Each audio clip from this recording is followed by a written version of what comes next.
안녕하세요. 부동산이 좋아해 강스타입니다.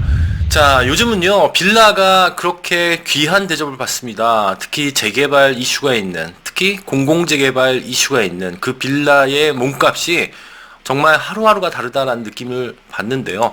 자, 이러다가 진짜 1가구 1빌라 시대가 되는 거 아닌가 싶은 생각이 들 정도입니다. 자, 그런데요.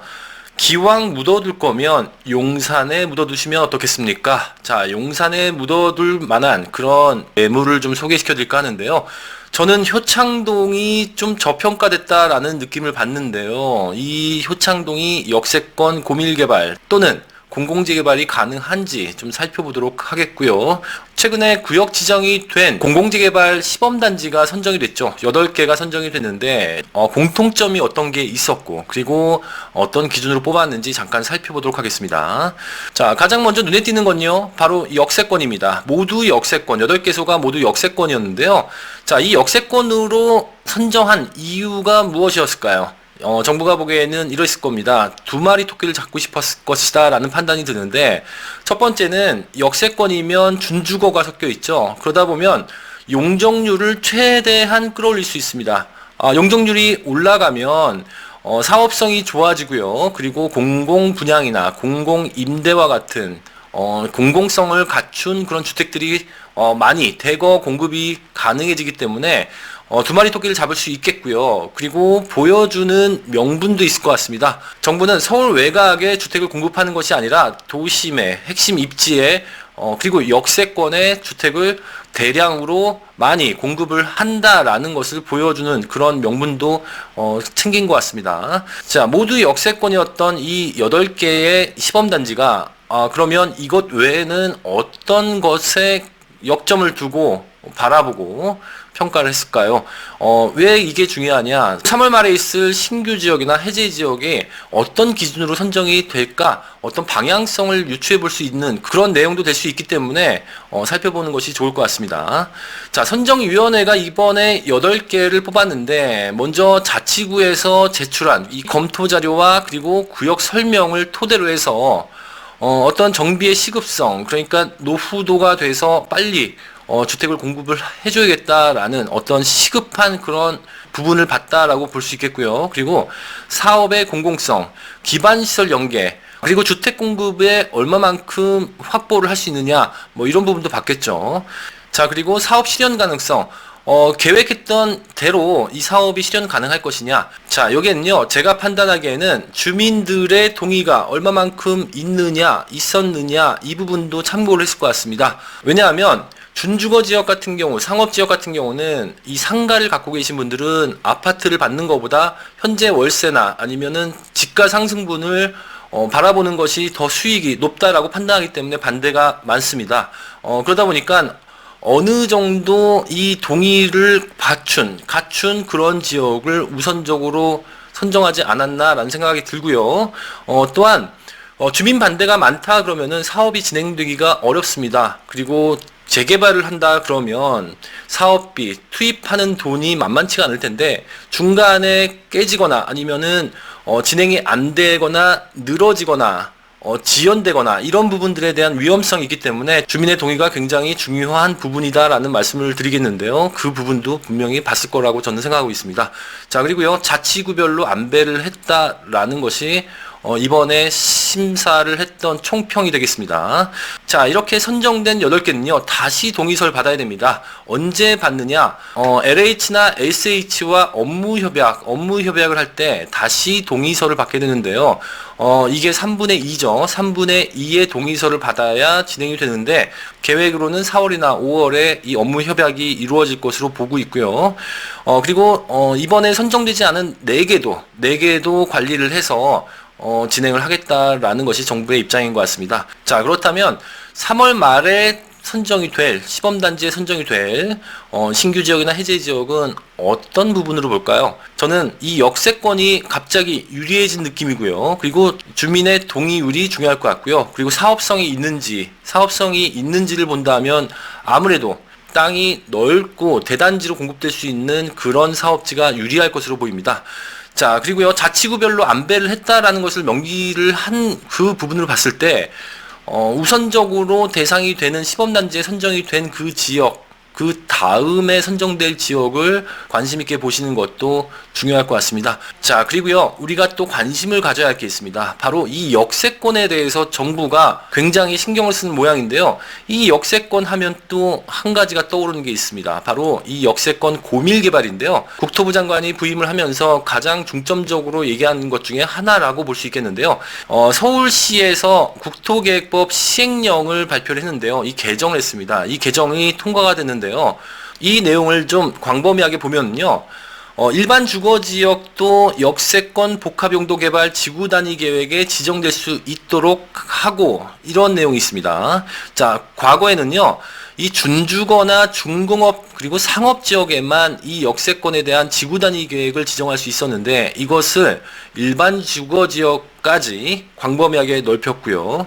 그리고 최대 준주거까지 변경할 경우에는 700%까지 용적률을 허용한다라는 것이 이 개정안의 내용입니다. 또한 일조권에 대한 부분을 해결을 해야 되는데 환경평가에서 하게 됩니다. 자, 이 환경평가에서 이 일정 시간 동안에 일조권을 누릴 수 있도록 이 환경평가에서 선정하게 돼 있는데, 이것을 좀 완화했다, 2배까지 완화했다는 내용도 포함이 되어 있습니다. 조금 더 자세히 살펴보는 게 좋을 것 같습니다. 자, 역세권 주택 및 공공임대주택 건립 관련 운영 기준인데요. 앞서 말씀드렸지만은 서울시는 이거를 개정했습니다. 2020년 10월 13일에 개정을 했는데, 이 내용 중에 중요한 부분만 좀 살펴보도록 하겠습니다. 자, 가장 중요한 것은요, 이 역세권이 기존에 있는 역만을 대상으로 하느냐, 아니면 새로 생길 역까지 포함을 시키느냐, 그 부분을 좀 봐야 될 텐데, 개통이 예정된 역도 포함을 하게 됩니다. 예를 들어서 신안산선이나 신림선, 동북선, 이렇게 경전철도 포함이 되고요. 기존에 있는 지하철역 뿐만 아니라 새롭게 생길 예정역도 이 규정을 적용할 수 있다라고 보시면 될 것 같고요.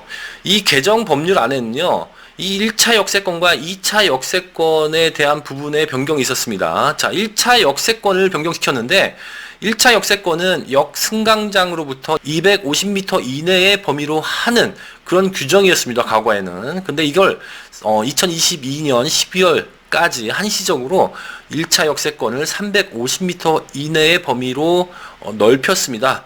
자, 1차 역세권과 2차 역세권의 차이는 쉽게 말씀을 드리면 용적률의 차이가 있습니다. 용적률. 높게 지을 수 있는 게 아무래도 1차 역세권이 유리하다라고 볼 수 있겠는데요. 그 범위를 한 100m 정도 넓혔다라고 보시면 될 것 같습니다. 자, 쉽게 말씀드리면요, 한 3종은 한 35층까지 건립이 가능하다라고 보시면 될 것 같고요. 2종은 25층까지 건립이 가능해졌다라고 보시면 될 것 같습니다. 재개발 지역의 가장 관심사는 이 노후도 부분이 아닌가 싶습니다. 자, 길거리에서 임장을 좀 다녀보니까, 야, 이 지역은 신축이 좀 많네, 야, 노후도 안 되겠는데, 이렇게 막연하게 알고 계신 분들이 계신데, 이 역세권 고밀개발은 어떤 노후도를 충족을 해야 되는지 그 부분이 굉장히 중요할 것 같습니다. 자, 노후도가 완화가 됩니다. 지구단위계획 구역의 경우에는요, 사용검사 후 20년 이상 경과한 건축물이 전체 건축물 수의 2분의 1 이상이면 이 기준을 적용할 수 있습니다. 그리고요, 만약에 정비 계획인 경우에는요, 건축물 총수의 60% 이상의 노후도를 갖추면 되고요. 엔드입니다, 엔드. 그리고 노후도 30년 이상 경과 건축물 비율이 30% 이상. 과소필지 150제곱미터, 약 한 45평인데요. 150제곱미터 미만의 필지 비율이 한 40% 이상, 또는 저밀 이용 2층 이하 건축물을 그 지역에서 많이 가지고 있다 그러면은 이 노후도 부분은 통과가 된다라고 보시면 될 것 같습니다. 자, 여기서 주목해 봐야 될 것은요, 이 지구 단위 계획입니다. 이 지구 단위 계획은 2분의 1로 줄어들고요. 이게 20년 이상 경과한 건축물 이렇게 되어 있는데, 기존의 재개발은 3분의 2 이상을 노후도를 충족을 해야 되는데, 필수적으로 서울시 조례를 보면요, 이 벽돌조 같은 경우, 이게 벽돌조인데, 이 벽돌조 같은 경우는 20년 이상이 경과가 되면 노후도에 들어갑니다. 그리고 콘크리트조 같은 경우는 30년 이상 경과가 돼야 되는데, 이 역세권 고밀개발은 노후도가 20년 이상 2분의 1로 줄어들 수 있다라고 보시면 될 것 같습니다. 자, 지금까지는요, 이 역세권 고밀개발에 대한 내용을 말씀을 드렸는데, 이것을 효창동에 적용을 해보도록 하겠습니다. 자, 효창동은요, 이 효창공원 압력에 위치해 있는 동인데요. 자, 이게 큰 길로 나눠져 있습니다. 이쪽이 좀 더 크고요. 이쪽은 좀 작은데, 이 오른쪽 부분은요, 여기가 롯데캐슬 있죠. 롯데캐슬이 있고, 이 윗부분인데, 이게 원효로 1가와 맞닿아 있습니다. 맞닿아 있고요. 자, 원효로 1가가 이번에 공공재개발을 신청을 했었죠. 이 공공재개발 신청 접수를 하기 전에 제가 매물을 소개시켜 드린 적이 있습니다.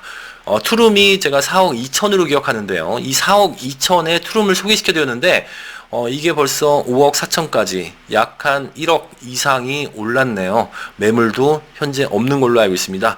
자, 많은 분들이 원효로 1가와 관련해서 저한테 전화를 많이 하셨는데요. 역발상을 할 필요가 있을 것 같습니다. 이 원효로 1가 공공재개발 신청한 바로 이 옆이 효창동이기 때문에 이 효창동도 이 원효로 1가의 반사 이익을 받을 수 있고요. 그리고 이 역세권 개발이나 공공재개발의 가능성이 있다면 마찬가지로 동반 상승할 수 있는 여력을 갖고 있다라고 보시면 될 것 같습니다. 자, 효창공원 압력에서 어느 정도 범위까지가 500m 이내고 1차 역세권인 350m 이내인지를 한번 살펴볼 텐데요. 거의 효창동 일대를 포함시키는데요. 효창동 지역은요, 주로 2종 일반 주거 지역입니다. 자, 만약에 효창동 지역이 1종과 2종이 섞였다 그러면은 애매한 경계가 됩니다. 왜냐하면 이 역세권 고밀개발에는요, 제외하는 땅이 있습니다. 바로 여기에 1종 일반 주거 지역이 있기 때문에 2종으로 또는 3종으로 이루어진 이 땅의 구성이 가장 좋다라고 볼 수 있겠고요. 이번에 넓혀진 역세권 고밀개발에 포함이 된다라고 보시면 될 것 같습니다. 자, 2종인 땅을 갖고 있는 효창동은 이 고밀개발, 역세권 고밀개발에 일단 제외되는 요건은 크게 눈에 띄게 보이는 것 같지는 않습니다.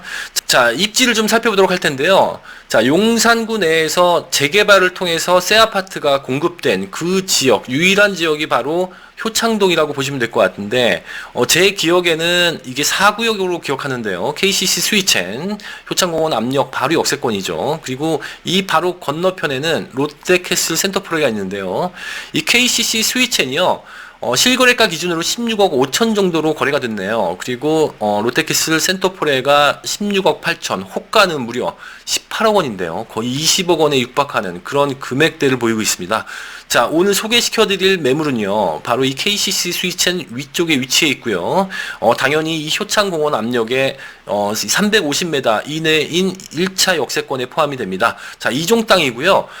앞서 말씀드렸지만은 이 원효로 1가 같은 경우는 공공재개발 신청을 했고요. 현재 매물이 없는 것으로 알고 있고, 신축 투룸이 거의 한 5억 4천에서 거의 6억대까지 제가 들은 것 같습니다. 자, 이렇게 재개발 이슈가 붙어버리면 한두 달 사이에 호가가 1억 원 이상이 뛴다라고 보시면 될 것 같고요. 이 원효로 1가 옆에 있는 이 효창동도 반사 이익이 있을 것으로 보고요. 공공재개발이나 아니면은 역세권 고밀개발을 이 지역 내 주민들이 시도할 것으로 보여지는데요. 그렇게 된다면 원효로 1가와 같이 호가가 계속 상승할 것으로 저는 보고 있습니다. 자, 용산에 대한 개발 호재는요, 너무나 많기 때문에, 그리고 많이 다뤄드렸기 때문에 생략을 하고요. 이 용산 지역 중에서도 이 효창공원 압력 일대가 이 재개발의 열망과 그리고 개발 호재의 영향권이기 때문에 전국에서 관심을 받고 있다라고 보시면 될 것 같고요. 지금 저평가가 되어 있는 이 효창동에 관심을 가지셨으면 좋겠습니다. 자, 마지막으로 매물 정보를 좀 보겠습니다. 자, 매물 정보를 볼 텐데요. 효창동 신축 빌라고요. 자, 매매가는요, 4억 8,300만 원이고요. 제가 그 전세를 좀 조사를 해보니까 전세가 약 한 3억 1천에서 3억 2천만 원 정도 형성이 되어 있는 것으로 보입니다. 자, 그래서 투자금이 1억 7,300만 원에서 약 한 1억 6,300만 원 정도로 소요될 것으로 보이고요. 계속 용산이라는 브랜드, 그리고 개발 호재, 재개발 이슈 이런 것들이 맞물리면서 계속 금액이 수천만 원씩 오르는 그런 지역이다라고 말씀을 드릴 수 있겠고요. 재개발 이슈가 진행이 된다. 뭐 예를 들어서 동의서를 받는다. 액션을 취하는 그런 모습들이 발견이 된다면요, 호가는 1억 원 이상 더 상승할 것으로 저는 예측하고 있습니다. 자, 오늘 말씀드린 내용은요, 매물만 소개시켜드린 게 아니라 역세권 고밀 개발에 관련된 내용도 말씀을 드렸습니다. 이것이 아직까지는 선례가 없기 때문에 어떤 방식으로 구체적으로 될지는 지켜봐야겠습니다만, 제가 보기에는 역세권을 갖고 있고, 그리고 단독주택이나 다가구주택, 빌라가 모여있는, 다세주택이 몰려있는 그런 낙후된 지역에, 그리고 입지를 보고요, 먼저 선진입을 한다면 프리미엄 없이 내가 싸게 향후에 좋은 기회가 생길 것이다 라고 저는 생각하고 있습니다. 자, 오늘 말씀드린 매물 관련해서 궁금하신 사항이 있으시면 저에게 전화를 주시면 제가 성실하게 답변 드리도록 하겠습니다. 지금까지 저는 강스타였습니다.